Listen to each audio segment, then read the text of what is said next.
Now, you are a musician, an accomplished musician, an educator.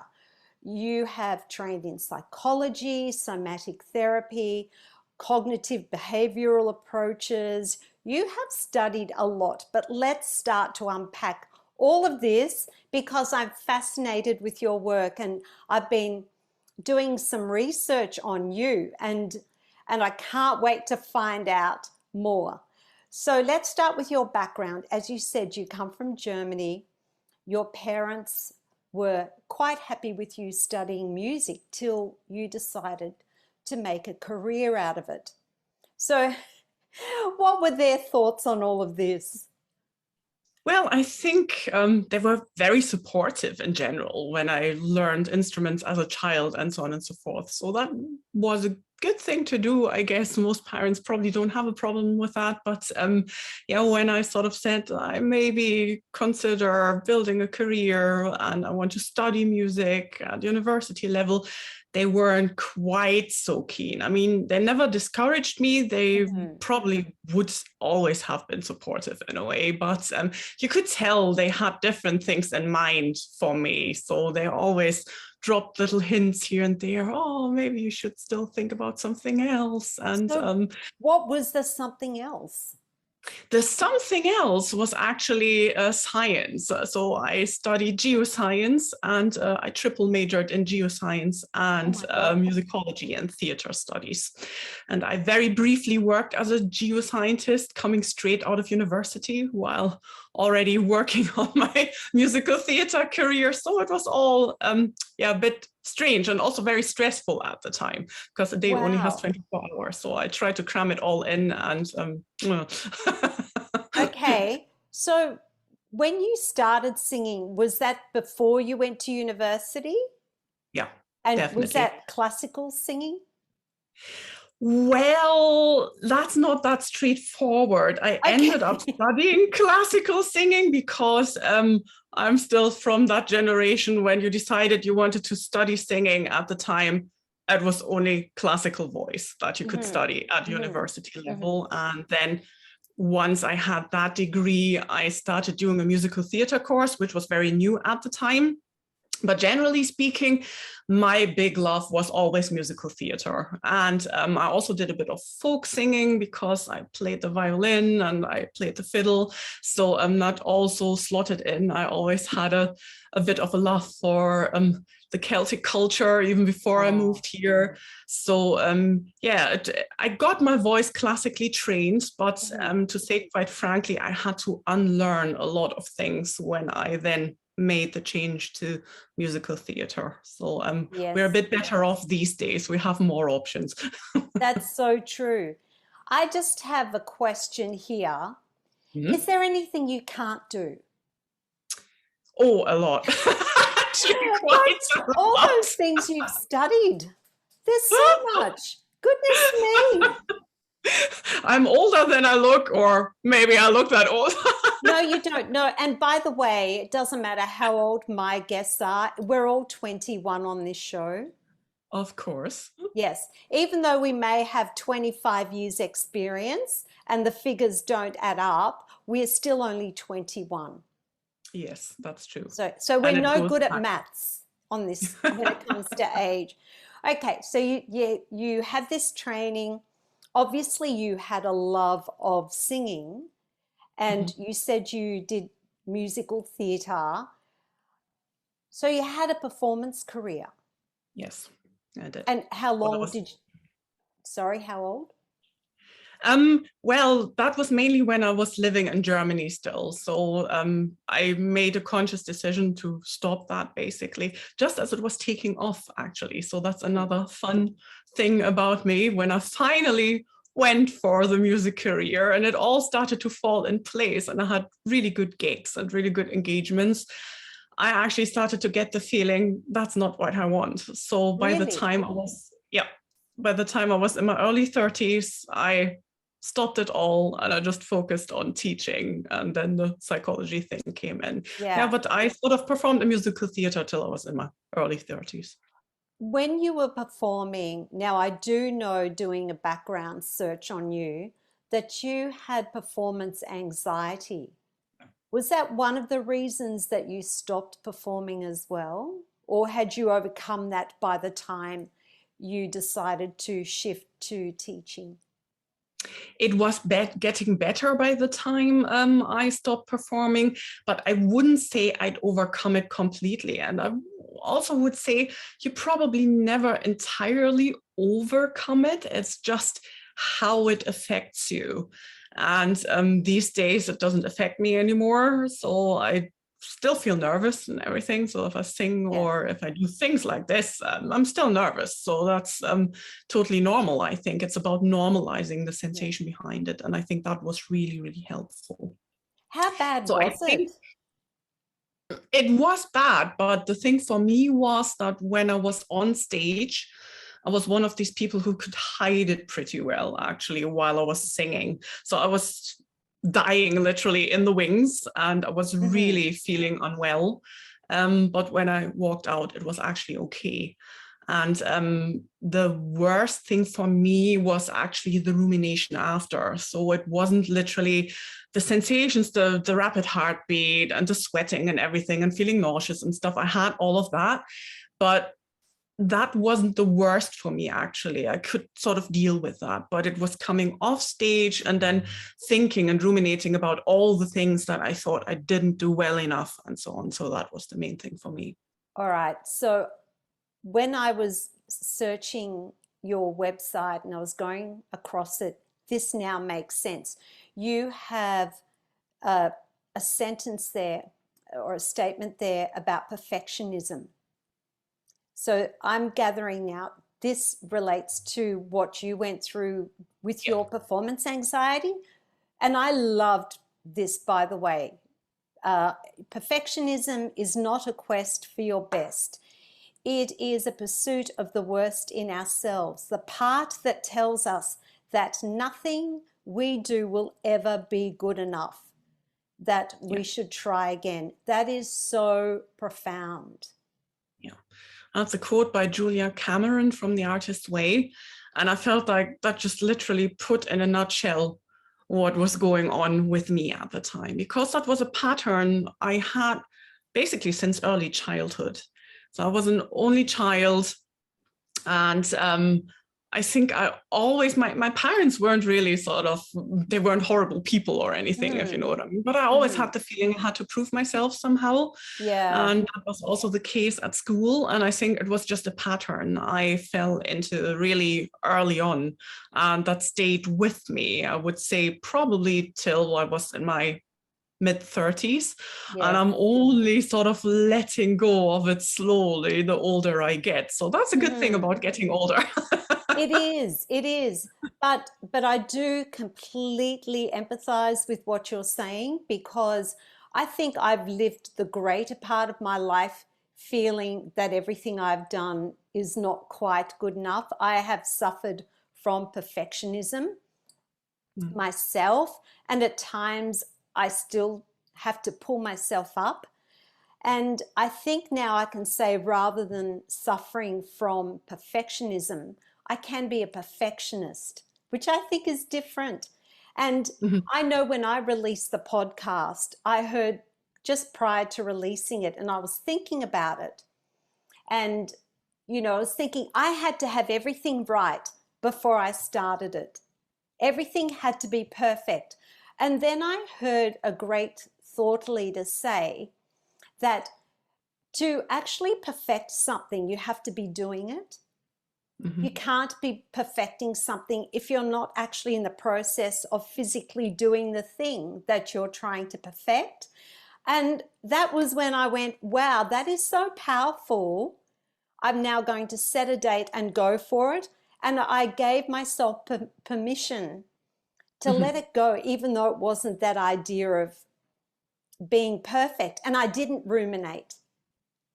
So, but I completely get that. And I do understand that a lot of people who do suffer from performance anxiety does come from that perfectionism. And so what is your relationship? You've just said your relationship with perfectionism now has improved. but it's still a work in progress at times.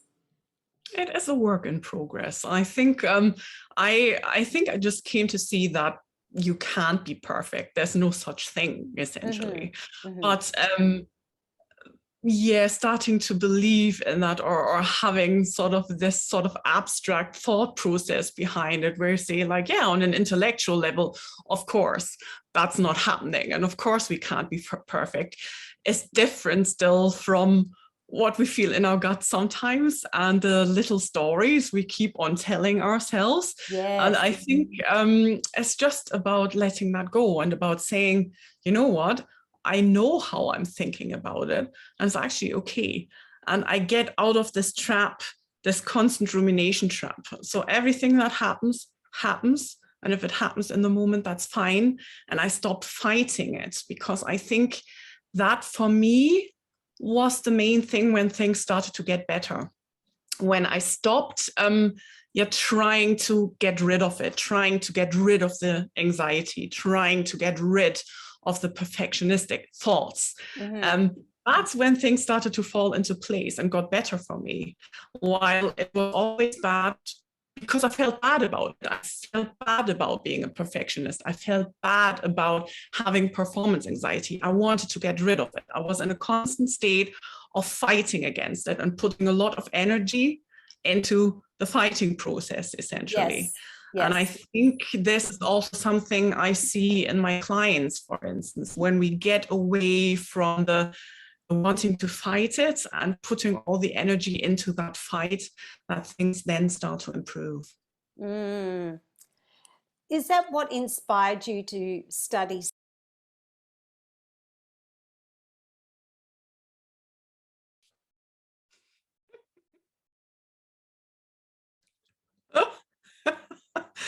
The thing is happening. It keeps on happening. We just latch onto there. Okay, we're going to keep going and see what happens. I'm sure that the recordings, I mean, they're all recording. I don't think that we will lose. Oh my gosh. Oh, I have really no idea. There must be something in the ether today. That is ridiculous. Honestly, it's never ever happened. And at nighttime, you wouldn't expect it to happen either. Yeah. And I mean, this is not like an incredibly busy time over here as well. So, okay, I know where I was at. It's all good. So, is that what inspired you to study psychology, this whole perfectionism idea that you were going through? Yes, I think that's what they say about psychologists in general. I think they all study it because they have an interest in solving their own problems, probably. Yes. And there was definitely an element of that in it, but also a big element of wanting to be able to help my students more effectively. Because I'm by far not the only person who goes through stuff like that. It's very, very common. And I think it's probably also about normalizing that and about being able to say, you know what, that doesn't make you a bad performer or a person who's less than or something. It's actually something normal to experience these nerves. So I definitely went into psychology for all of these reasons, and it just took on a life of its own. So I was actually a cognitive, or I sort of looked into cognitive psychology first. So there was a lot about the theory of learning and so on and so forth. And then the interest in therapy came actually a bit after that, sort of when I looked into different modalities, and I first studied cognitive-behavioural therapy. And then I started studying somatic therapy as well, and acceptance and commitment therapy, which you can't really learn at university level because that's against their ethics, if you know what I mean. So it's more about supervision and so on. It's also a cognitive behavioral modality anyway. So if you're a cognitive behavioral therapist, a lot of what you do in ACT also makes sense in that way. It's actually pretty similar in its roots, so to speak. So that's where that. How does this all inform your teaching? Just say, as like, how does this help you in the teaching studio?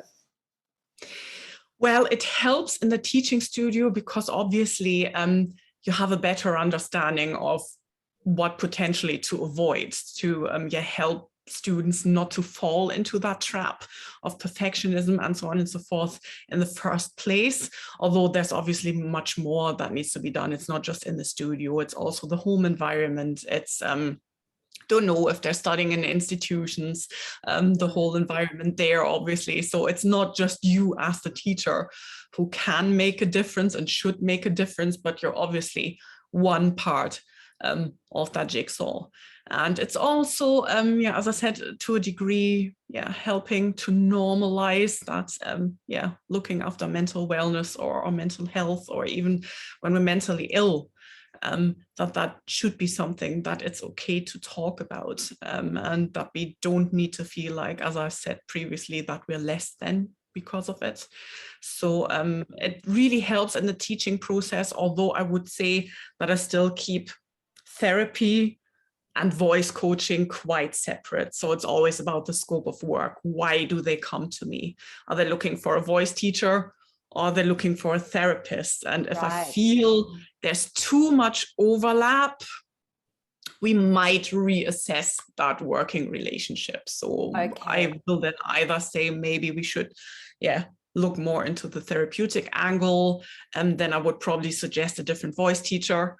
Or if you want me to stay your voice teacher, then I have recommendation here for colleagues who are also therapists, because I find that quite important, not to sort of, as I said, it needs to be clear, why are they actually coming to you? So being a therapist is not the same as being a voice teacher, very obviously. And I like to keep those lines clear. Yes, those lines are so important. And you talk about boundaries. Often as singing teachers, I believe we're the front line. Yeah. And people may say, well, how does that work? Well, I believe that as we create a safe space for our students to use their voices, a lot of them start to share information, because as they start to sing and feel relaxed, they start to allow themselves to be more vulnerable in their singing. And then they start to share their lives with you. And at times they tell us more than what we really want to know. And also, so there's that side of it. But then there's also the side that we as teachers, we look at the whole body as the instrument. So we become very physically aware of our students, and we can tell by the way that they walk into the studio, even if they are okay or not. We are so aware of how their voices sound. So their voices may sound different to usual, or even their facial expressions. I mean, we can tell so much more about a student than most people do, because we're constantly looking at everything, and the whole body, the face, the sounds, everything. Okay, so 2 questions. Where do we draw the line when we're not psychologists? And, you know, none of us should pretend to be psychologists. And we had that situation where students start to share information. Where is the boundary?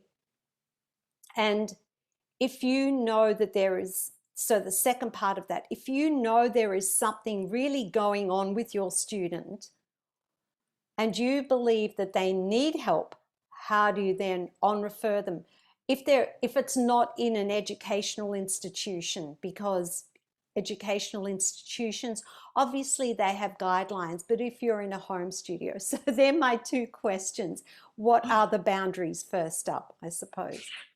Well, the boundaries, of course, I always like to say boundaries are not set in stone. They do move, and they can move, and sometimes they even should move.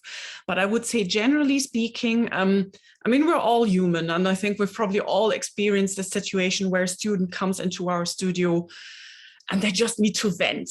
They had a bad day, or they're going through something, or maybe they even had a bereavement in the family, or whatever it might be individually. And I think holding space for them on occasion is absolutely okay. So if there's these, don't know, 5, 10, maybe sometimes even 15 or more minutes, if you know what I mean, you play it by ear. at the beginning of a session where you just really know, okay, this is normally not someone who does this all the time. It seems to be a one-off. They just need to offload. They need to get it out of their system, and then we can move on. And they Yes. sing better after it as well, Yes. because they get it out of the system first. I would say that's not a Yes. problem at all. And we don't even need to give advice in that case, because most of the time people don't really want advice. They just want to get it out, and they want someone to listen. So That's I think the key, holding isn't it? space, They just that want to be fine. heard. Yeah, exactly. That's not a boundary transgression by any means. I think it gets problematic when this becomes a pattern. When you have that student where you notice, like, yeah, every week, literally half of the session is just filled with what's going on in their family, or how bad they feel at the moment, that they're feeling down. I mean, there's obviously very obvious signs as well that we need to take into consideration. I mean, that's far too much to go into now, but sort of if you start, for instance, spotting signs of self-harm, or if you notice they become overall very anxious, or they just move away from what I would call their normal baseline, so to speak. So if you've been knowing them for a while, that you notice, no, something is different. Then it gets to the stage where if you notice that even when I'm gently trying to steer the conversation back onto the musical side of things, and that can be done without shaming them. So we can, for instance, say something like, oh yeah, I understand that must be really difficult for you right now. So what do you need from our session today? Would you like to sing something different? Does that song feel too close to home right now? Stuff like that, if you know what I mean. So where you show empathy and hold space for them, but where you also try to get the conversation back on track to what you're doing best. You empower them by using their voices, right? And that's a boundary where I would always say, that's where we need to start watching, when it becomes a pattern, when it's like every time and repeatedly, and you're taking on this role of counselor, which we probably all sort of unknowingly did at some point with some students, because it's normal, I think, to a certain degree, that we're empathizing and that we want to help, and because voice is so, it's at this crossroads of everything. It has the physical component, it has the psychological component, there's everything in it. That's what you said so beautifully there as well, that we're often this first port of call, that we're often so much more aware of what's going on because we're so finely attuned to the psychological side, the emotional side of singing, and the physical side, and so on. So it's probably quite normal to fall into that trap, but it's also something that should be avoided. Yes. I started checking in with students more so since COVID, because I found when we transitioned back from online teaching to face-to-face teaching, a lot of the students that came back didn't come back quite themselves. I saw there was a lot of anxiety within the students, and some of them did not fare well through COVID. So I've started this. I had always done it before, but I was a little bit more flippant prior to COVID. But asking students, how are you? Like, but making that question a genuine question. How are you? How's your week been? Are you coping with, are all your subjects going well at uni or at school? And doing that couple of minutes of checking in and just knowing where they're at in that moment of time too. And it kind of gives me an idea of what I'm dealing with on the day with the singer. It's not just, it's checking in to make sure they're okay, but it also gives you an idea of, if they're coming in really stressed, you've got to fix that. You're not going to get anything out of them. Yeah, exactly. As well. And then to have the toolkit as well for you as the educator, as the voice teacher, to sort of tune into, okay, as you say, for instance, if someone is really stressed, they might need something totally different from someone who comes in and is quite numb and almost dissociated and where Yes. nothing is happening. So we're mobilizing them in a different way. It's about sort of like in what we can do, obviously, sort of like up or down regulating their nervous system so they can make a start. And that's also about trust to a certain degree. So if they feel heard, if they feel seen, they start coming down almost automatically. It might not always be enough. That's why I say if you spot a pattern where it's always like this and it becomes this patterning, and that's different, obviously. But yeah, holding that space is really, it's all that's needed, to be totally honest. And it's just being an empathetic human being. So I don't think we're doing anything weird by doing that. I think the world probably needs more of that, to be totally honest, instead of ticking boxes. It's just all about business, if you know what I mean. Let's get to it. Exactly. So, exactly. that little check-in, that can make all the difference, and that's totally fine. So I wouldn't see that there's any boundary transgression there. Yes, and I've found since doing that, I've had the best results in my lessons ever. There you go. Yeah, and students are totally engaged, and it's such a different space of trust as well, that you know, if they're a student that doesn't usually emotionally engage with repertoire, that we can work so they do become more engaged. They're probably allowing themselves to be a little bit more vulnerable in their performance. Yeah. So, I mean, as singing teachers, we do have this great responsibility. There's the other side of things where I know the old-fashioned way of teaching, and I believe there's still teachers out there that do this. They believe in getting results by shaming students. Yeah. Whereas I believe you get more bees with honey. You know, that's always my approach. By uplifting people, you're going to get the best from them. Yeah, absolutely. Where is that? I mean, where's that mentality from? And what is the duty of care there around that trauma that we can potentially cause within our students? I mean, the duty of care, I would say, is literally, if we still see it, to call it out when we're seeing it, because that's the only way it will hopefully eventually stop.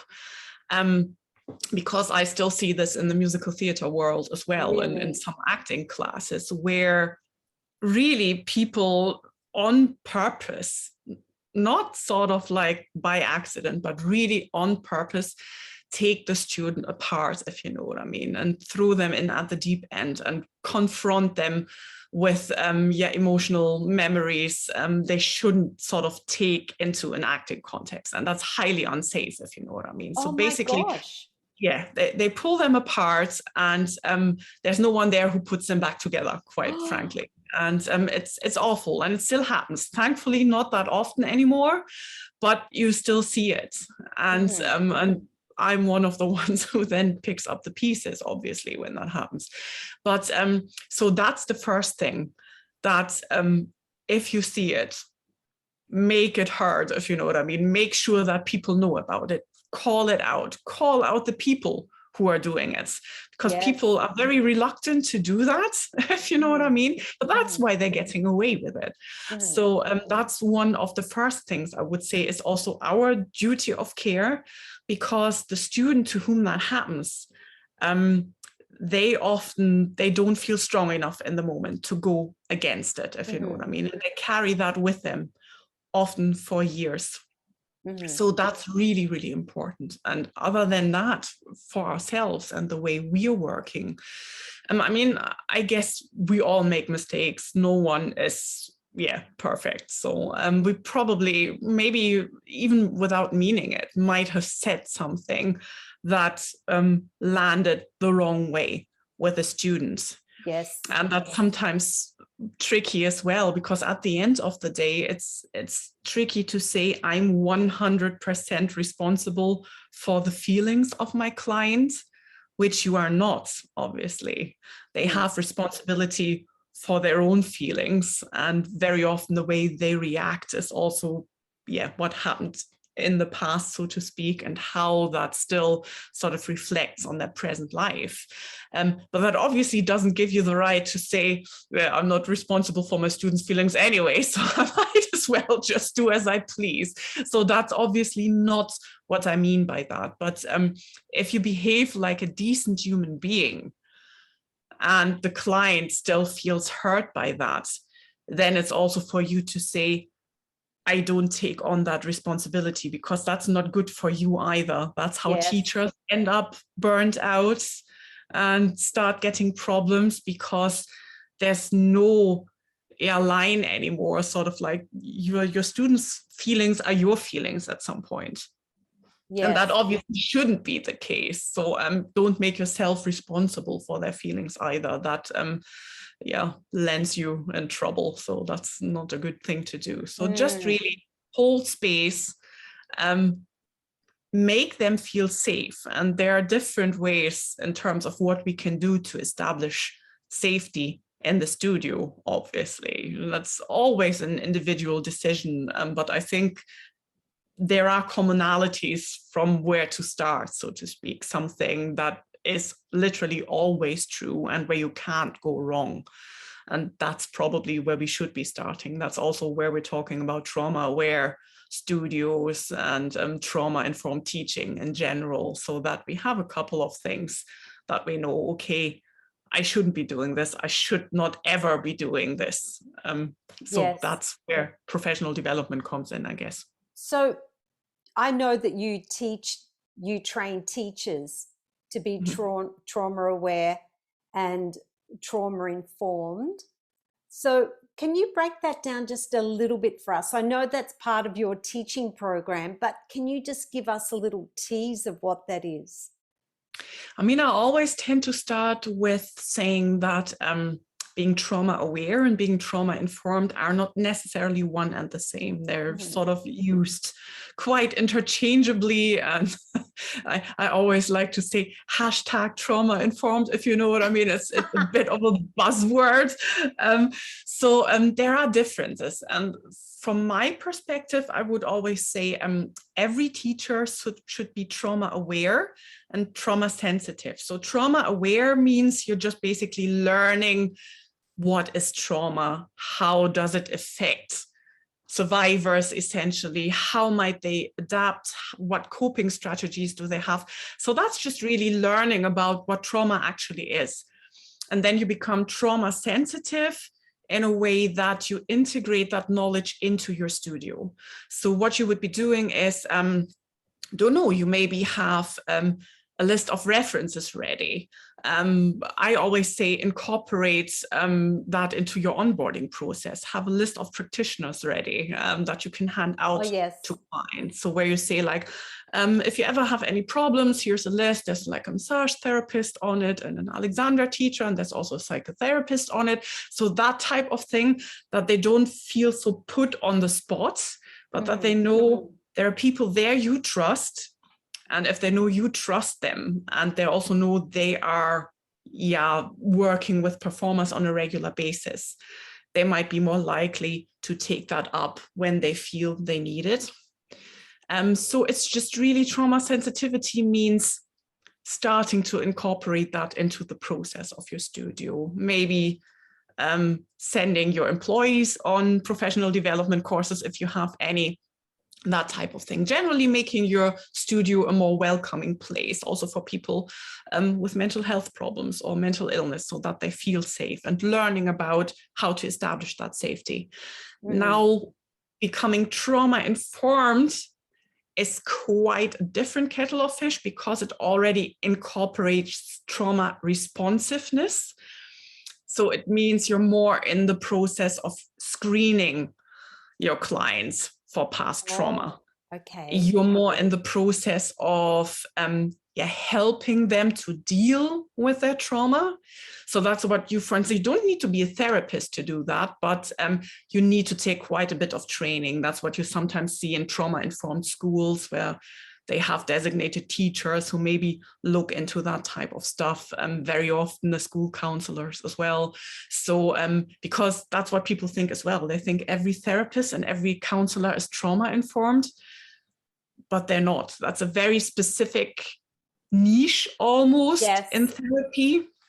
So it's not like that just because you're a therapist or psychologist, you're automatically trauma-informed. So that's a choice you make at some point, if that's something you want to work on with your clients. So I would say be trauma aware, be trauma sensitive.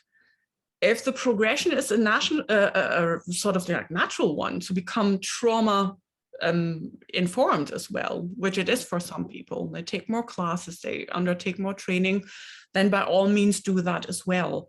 But I think it's not a must, because as I said, that already has a slightly different flavor to it in terms of how you respond to trauma. And as a voice teacher, some people just don't want to do that, and that's absolutely fine. That's your boundary, and that's a valid one as well, obviously.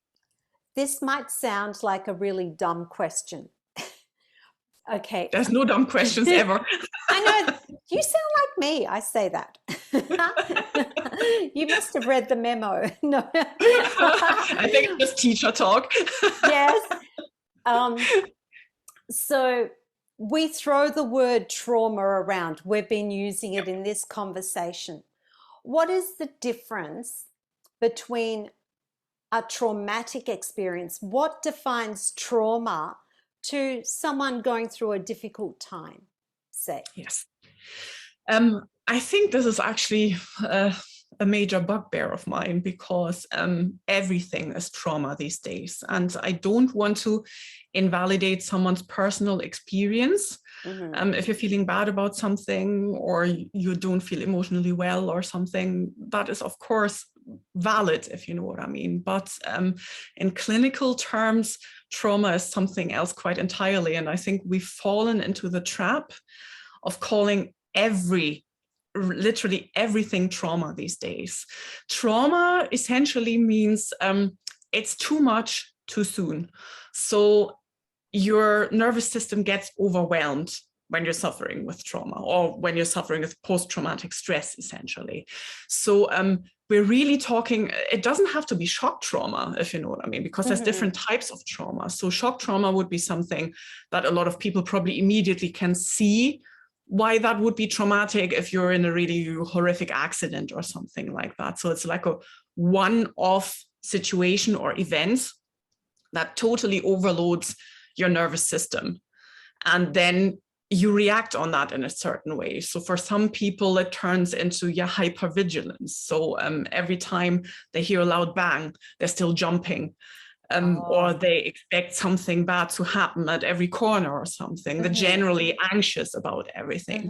For other people, it can be different, because in the situation, and that's why I say where the understanding also needs to come in, that we're not saying there's something wrong with you, because this initial reaction is there to protect you.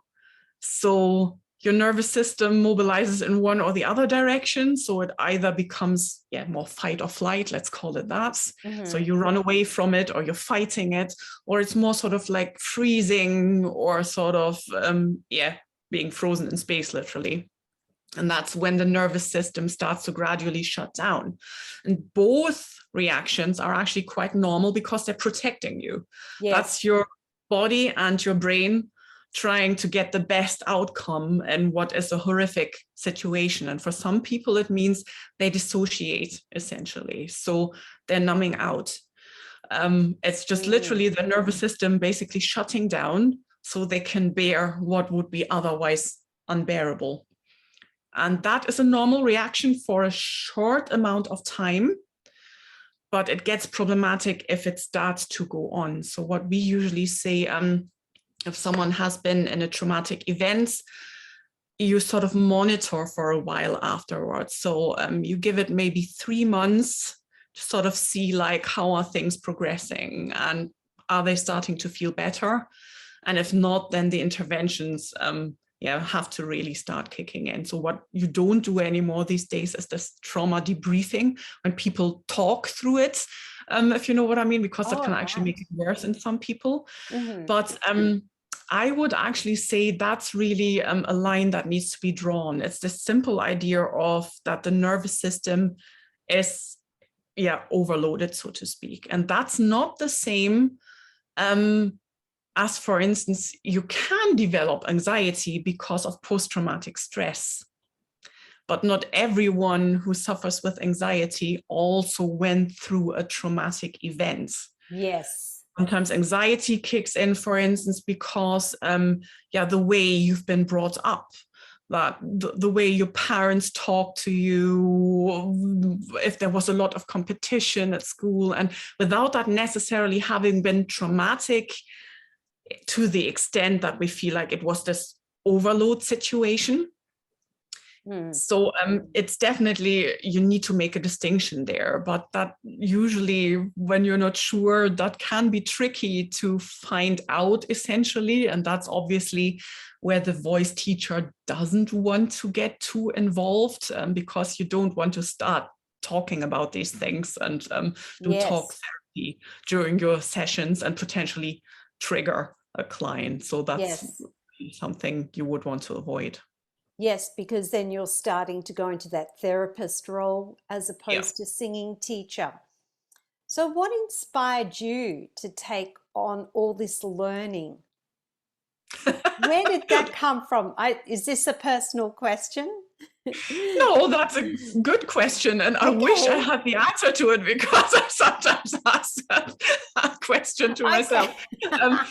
I think I'm just a learner at heart. I think I always have been. I'm just fascinated by humans in general and by the human psyche and by everything that goes on. I mean, even when I had my science background, when I did geoscience, that was also because I wanted to help, if you know what I mean. So maybe there's a little bit of a helper syndrome going on with me. Maybe, but I think too, sometimes some of us are just naturally curious people as well. I know that when it comes to other humans, like, I just love knowing people's stories. I love knowing about other people. So I have that natural curiosity, but it doesn't come from a bad place. It's just, I love people and I love knowing about them and their background, and everyone has something so interesting to share. If we only take the time to listen, isn't absolutely. it? And okay, what about then students that come to you who have different disorders? And I don't know if that is the politically correct word to use, so please forgive me if it's not.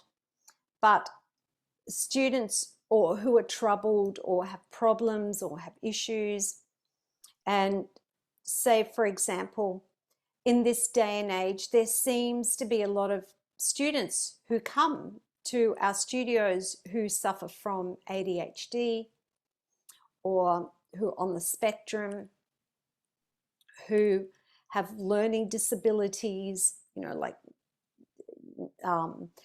I have a boy that can never remember lyrics, and he's now being diagnosed with something. I'm not sure what that is, because it was too elaborate for me to remember what the name of it was. When these students come to us and we are working in an educational institution, should we be informed as teachers about these issues? If the students have declared them, the institution knows about them, should we know about them, or does this fall under some kind of privacy thing? I mean, I would say if they want to volunteer that information, it can be very helpful, actually. But I don't think they should be forced into volunteering it. And which is not volunteering it at all, if you know what I mean. But and I think in certain countries that's not allowed anyway, and for very good reason. So I think, and you mentioned disorder there, and if that's Yeah, a I didn't terminology know. we should be using. Yeah, exactly. And I apologize. No, absolutely not, because clinically speaking, we're thinking about all the manuals we have as psychologists and psychotherapists and so on and so forth. That terminology is still used, but I'm very reluctant to use it as well. Yes, I couldn't think of another word. So that's why I It's sort of like apologized. people maybe like they have issues with their physical health. They might also have problems with their mental health, but to call that disordered is sometimes borderline for me. Yes. Because I think a lot of it are just normal responses to stresses we have. And I think instead of saying it's disordered, which makes people feel shameful, or I have to be ashamed for feeling depressed, or I have to feel ashamed for feeling anxious or whatever, the question should rather be, how can we support them? And I mean, you already went into that direction. So if a client discloses it, and I mean, obviously there's also things we can do without people disclosing them, but the question is, rather than thinking like, okay, there's like a disorder, there's something pathological about this, rather thinking in terms of, how can I help them to get the best out of what they can achieve, essentially. And also you mentioned ADHD, for instance, or generally clients who are neurodiverse. And I think we have to move away from perceiving neurodiversity as something that is disordered. It's a diversion, but that doesn't I make love it that word. pathological. Exactly. It's That's such a great description. Like such a great way to, yeah. You just have to keep in mind, and I hope no one feels offended by this, but if you No, think and about it's not no offense intended at all. how how how medicine, or what has been going on in the field of medicine for hundreds of years, medicine is largely created by wealthy white men. And it has been like this. There was a pattern like this all through history, if you know what I mean. And we're just gradually starting to unravel that, if you know what I mean. So these tended to be neurotypical, probably not always, but these tended to be neurotypical, quite privileged people. And they made a definition, especially in the field of mental health, what is pathological and what is normal. And I think we know more than that today. So we need to start moving away from that. And neurotypical and neurodiversity, that doesn't mean one is the good thing and the other is the bad thing. It just means that certain people react in a way that probably the majority of people would expect. And the other side, they maybe behave slightly differently, but that doesn't make them less able. It only makes them less able if we don't understand and if we don't support their needs, essentially. And if we try to teach them in the same way that we would teach a neurotypical person. And this is, I think, what probably has to happen in teacher training without branching over into looking into therapeutic modalities, but rather how can we support people who are not typical, whatever that means individually, who are not neurotypical, or who maybe are not typical in the way they experience mental and emotional health right now at that stage in their lives. And I think that's more the question we should ask ourselves. So for instance, one example I can give you, which we probably all experience because it's still fairly old school, when we, maybe also ourselves, when we were fidgeting while we were in the studio. We were standing there and the hands were moving, or we were moving around and not standing on the spot or whatever. It also depends, but in the classical world, that is pretty much the case. And pop is maybe not quite the same. No, Or it is not, because in classical you can't move. exactly. And then it's the shame-inducing thing when people then start to go in the studio, oh, stand still, stop fidgeting, stop doing this, stop doing that, watch your posture, blah, blah, blah, if you know what I mean. And as I said, everyone who had classical training, especially a while back, probably still experienced that. And for someone who is nervous and who's stressed, this is a release. This is sort of channeling it, if you know what I mean. When they're starting to fidget, when they're starting doing something with their hands, when they start moving around on the spot. So instead of trying to nip that in the bud, and they will probably follow that instruction, they will go like, oh yeah, okay, I'm not fidgeting, I'm standing still now. And it just internally, it starts to boil over because they have no channel anymore to release that stress or the anxiety they're feeling. So instead of doing that, I always tell people fidget baskets and sensory baskets are not just for little children, they are also for adults. So to take the weirdness out of saying, oh yeah, I have a range of fidget toys here, so take one of those. And you will find that if they have something to do with their hands, and that's just an example now, obviously, that regulates itself. The nervous system regulates itself by doing that activity. And when the nervous system starts to regulate, there comes the point when they don't need the fidget toy.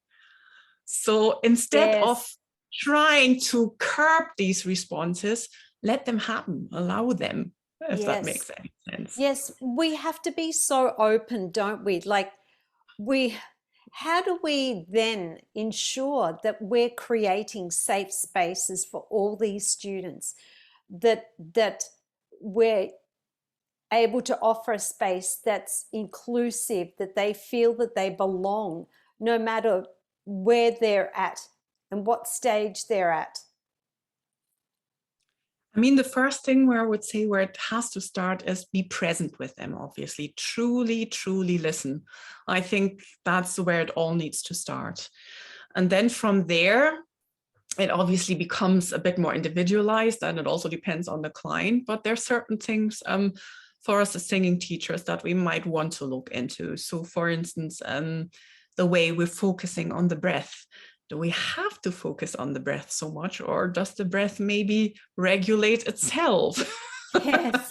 Especially then if you're looking at more sort of trauma-informed or trauma-aware practice again. If you happen to have someone in your studio who's maybe had a traumatic experience, making them focus on their breath can actually sort of like out with context, so to speak, and doing breathing exercises and whatever, and trying to alter the way they breathe can actually trigger them.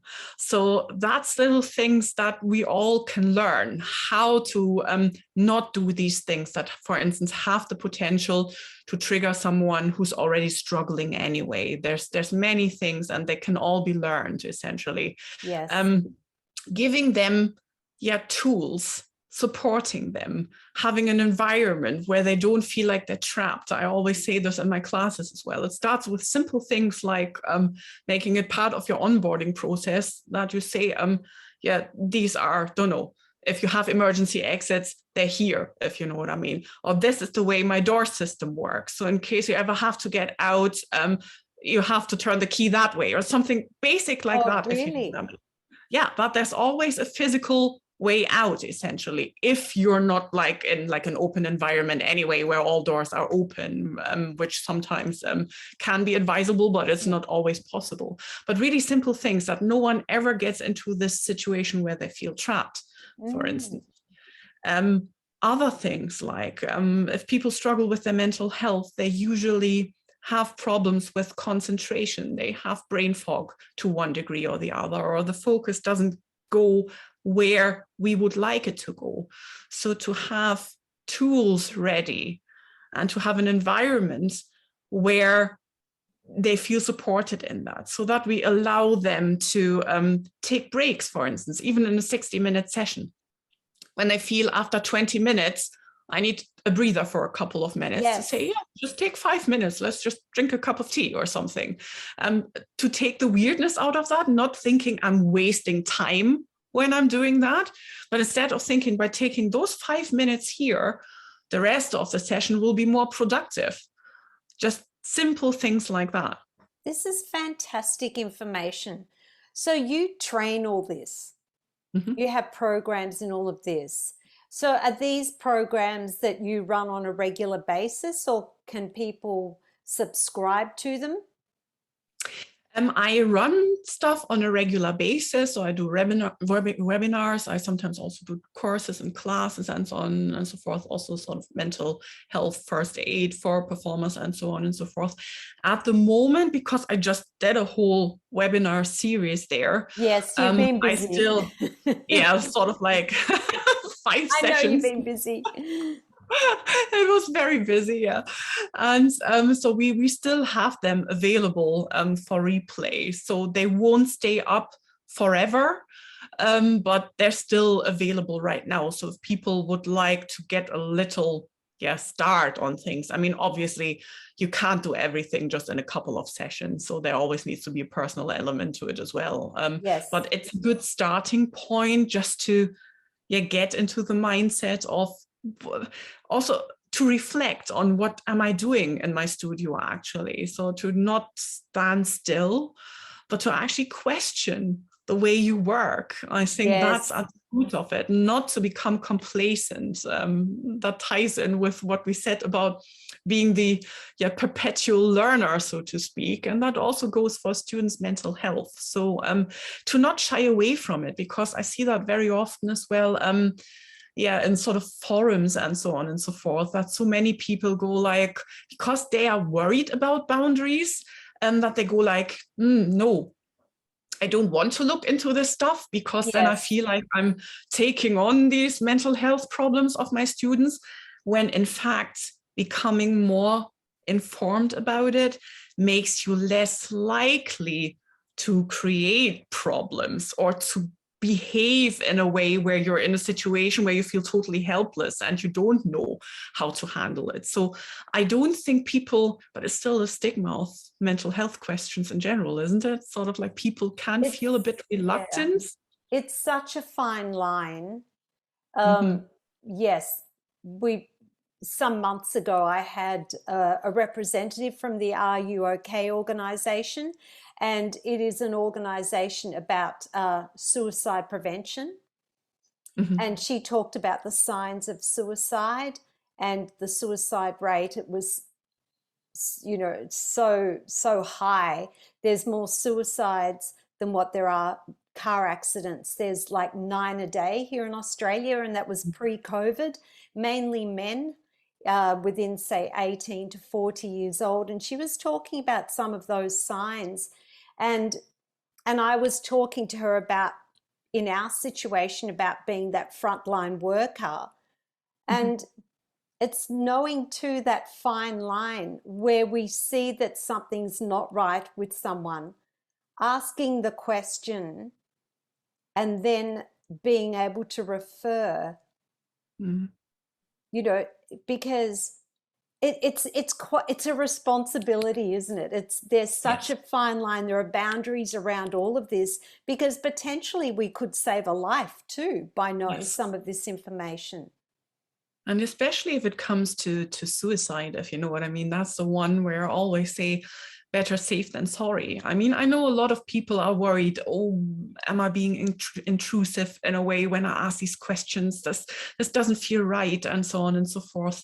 But honestly, I think many teachers, I think, are naturally empathetic anyway. And if you have this gut feeling that something isn't right, I think most of the time you can actually trust it. And then it's just about having the tools ready to do it in a way that's helpful, to sort of move from the stage where it's just all gut feeling, if you know what I mean, and you're constantly stressing yourself out about, am I doing the right thing, and so on and so forth, to move over to that stage where you say, I have a gut feeling, but it's not just a gut feeling now, it also is a bit more informed, if you know what I mean. So I know where I can take it from here, and so on and so forth. And I think that's really important. I always say this, we all take like first aid classes, if you know what I mean, or especially people who are maybe in institutions. There will always be at least a handful of people who have first aid training.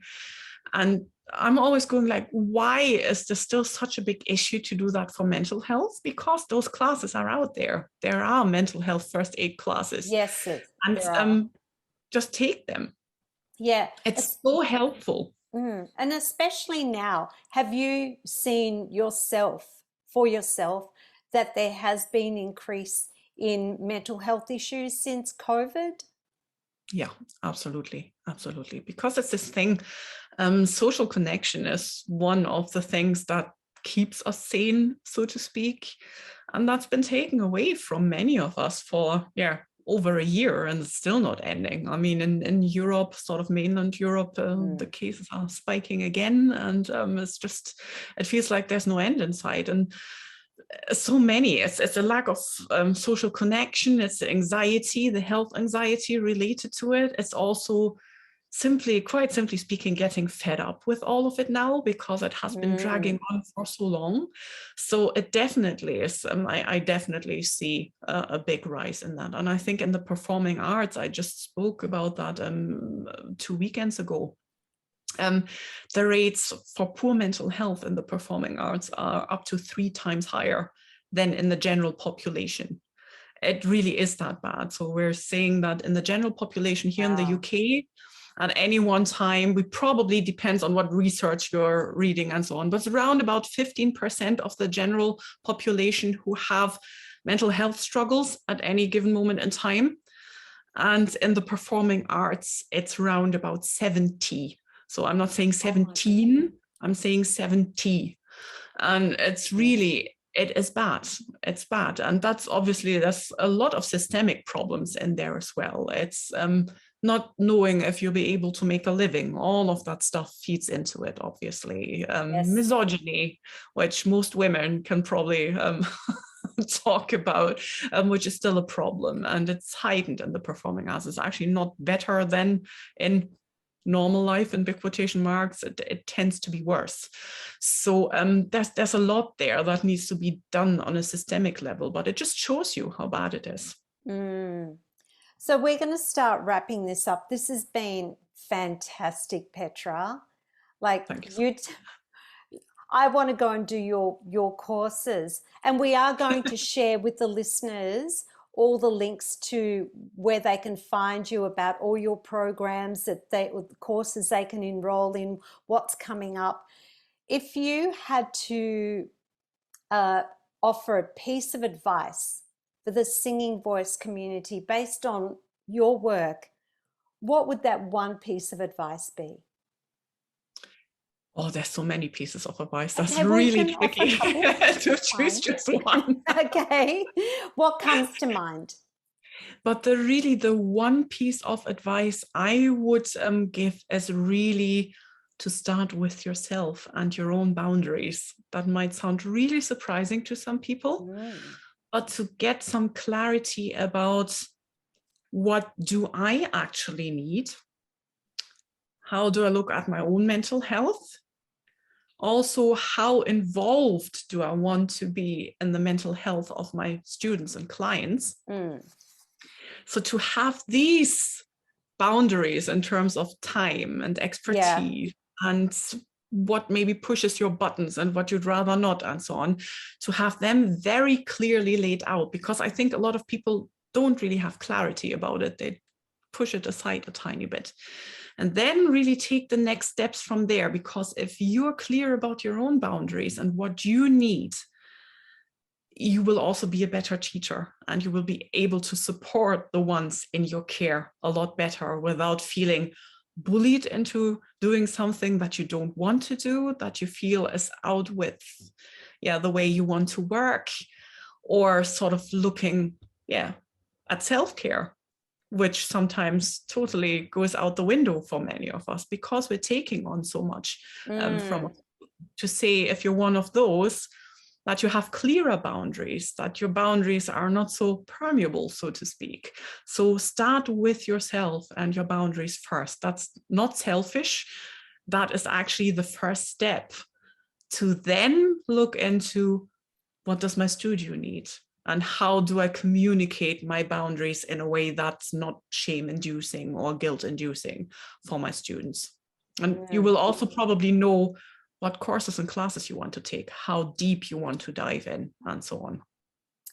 That's such great advice. And firstly, talking about self-care, as a singing teacher myself, and I do quite long days, and I have to have a self-care regime. I wake up 2 hours before I need to leave for work, and I have a regime of meditation, exercise, filling out, like I write in a gratitude journal, just positive, all the things I have to be grateful for. And I find by the time I get to work, I'm mentally and physically prepared for the day. And I find that really helps me. And like, I arrive at work and I'm like, yay, hey, everybody, full of energy and really positive. And people go, how come you're always in a happy mood? And I go, because I work at it. It's not by accident. I work at this, and so that I can be 100% focused on the student. Yep. And exactly. I've left all my stuff at home, and so there is a full-on strategy around all of that. So that's got to be important for teachers, doesn't it? That whole self-care. And even for us to recognize when we're going through our own problems, that we may be suffering from anxiety, and knowing how to deal with that for ourselves, not just worrying about the students, but then even being self-aware about our own emotions too, don't you think? Exactly, because at the end of the day, if you're anxious in the studio, that comes across as well. So in the same way that the client will take that on as you might take on their anxiety. So it's really important, and it's a part of self-care to just say, okay, I'm noticing I'm not emotionally or mentally well at the moment, and I'm seeking out the help. I mean, if you have a physical ailment of sorts, you see a doctor. Well, why not do the same if you feel that's the case with your mental or emotional health? So it needs to stop that we're thinking we are less than just because we have a need in that area as well. It's the same thing, really. Whether you have a broken leg or whether you're emotionally unwell, you should be able to seek out help for both without feeling ashamed about it. Exactly. That's exactly. Because there is still shame and stigma attached to mental health issues. Yeah. Still, people won't admit, well, they don't have to, but I mean, even in seeking help and asking for help is quite a big thing for many people, for the shame. Yeah. So what are you working on right now? At the moment, I'm working on probably turning this whole webinar series that I have done into something that can be, I don't want to say reused, if you know what I mean. No, the word's repurposed. Repurposed, exactly. That's my word, repurposed. Yeah, to sort of flesh that out a tiny bit and sort of get it nice into a course platform and so on and so forth, and have the supporting potentially group classes or maybe even individual sessions as well for people who want to check in that way. So that's the next thing I'm looking into. Then also specifically mental health, first aid specifically for the performing arts. So that's something I'm constantly tweaking and redeveloping and so on and so forth, because there are courses for mental health first aid out there, but what I do is obviously always very specific to the creative industries and performing arts. So that's the next, that's on the menu on top of working at university and doing my one-on-one work as well, obviously. So that doesn't fall by the wayside. As well as being a mother to children Yes. that you have to drive not a very long way to school, but takes forever. Oh, that's not really the problem. It's just the traffic. No, I know. That's what I said. Takes forever. It's not the distance. It's the traffic. So that's it. Yeah. So from this, I feel that we can all be doing better as a voice community. Yeah. Yep. So we still have, not only does our whole society can be doing better, but we can be doing better. We can start where we're at as well as teachers, and maybe looking at some of these programs that you and courses that you're running, other mental first aider programs that are out there. As I said, we're going to share all your links Thank you so much. with the listeners. And finishing up, you're not going to get a, I know, that was my evil laugh then. We need to hear your duck and witches noises that I believe are legendary. And we're going to finish on those. So what about them? That is so evil.